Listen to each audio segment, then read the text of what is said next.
Good morning, fellas, and welcome back to the channel. My name is Matt, and Deal or No Deal is a hugely successful game show franchise. Several video games based on the show have come out over the years, including one on the DS. And ladies and gentlemen, this game is so broken it's not even worth playing. So I played it. And got a world record speedrun. Alright, so first of all I should probably explain why it's broken. The goal of the game is to guess which case has $1 million in it, and hold on to it until the end. Meanwhile, there's a banker who's trying to buy the case back from you, so he'll be making cash offers to you throughout the game. On the show, the cases are randomized, so you only have a 1 in 26 chance of guessing the right case. So the video games based on the show have randomizers too. There's just one problem with the DS version's randomizer. It doesn't flip and work.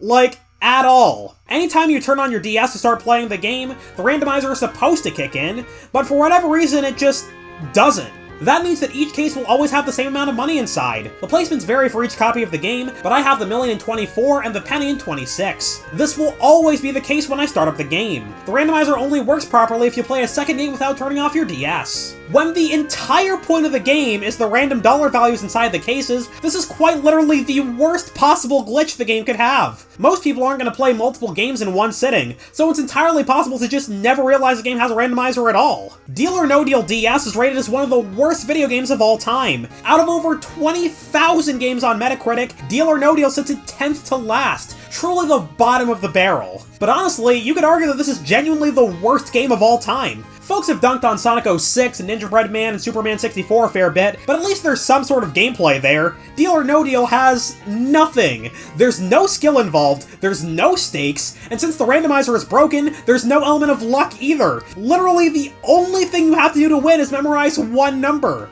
And yet I went ahead and speedran the worst game in the world. This is by no means a competitive category, but Deal or No Deal DS has a $1 million speedrun, where you have to win $1 million and finish the game as quickly as possible. I'd already played my copy of the game before, so I knew where the million was. All I had to do was start up the game and record myself playing it. This speedrun is aggressively boring, so I wouldn't recommend watching it. All I have to do is pick my $1 million case and mash the A button for the next 9 minutes and change, rejecting every single offer the banker gives me along the way. I beat the previous record by 3 seconds, so now I have the worst speedrun world record under my belt.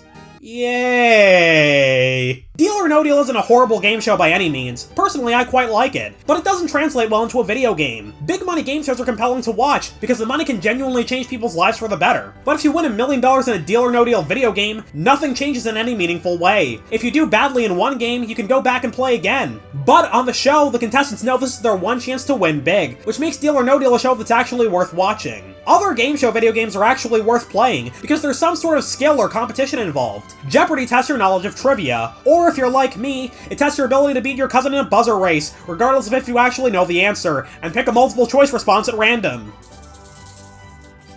Hey, I knew that Too bad! Wheel of Fortune rewards you for being able to solve hangmans quickly. Hangman? Hangman Eye? Okay, that one's definitely wrong. Let's solve Pat. Frog. My god, there's like 32 letters on the board. It's frog. It's not frog.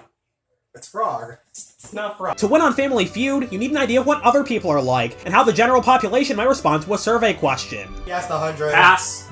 Name of. Pass. Film Pass. of. Film of. Pass. If I swear to God. Pass! Okay, jump. Hey.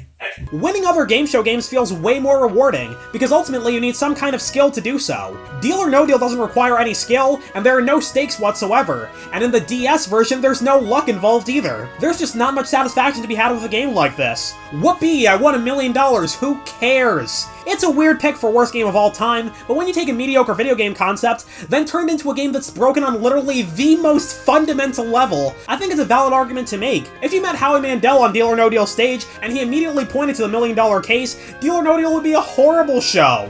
Even if the randomizer did function properly, it still wouldn't be that great a game. But the fact that the one thing that makes this show tick doesn't work is the final nail in the coffin. This is an absolutely atrocious game.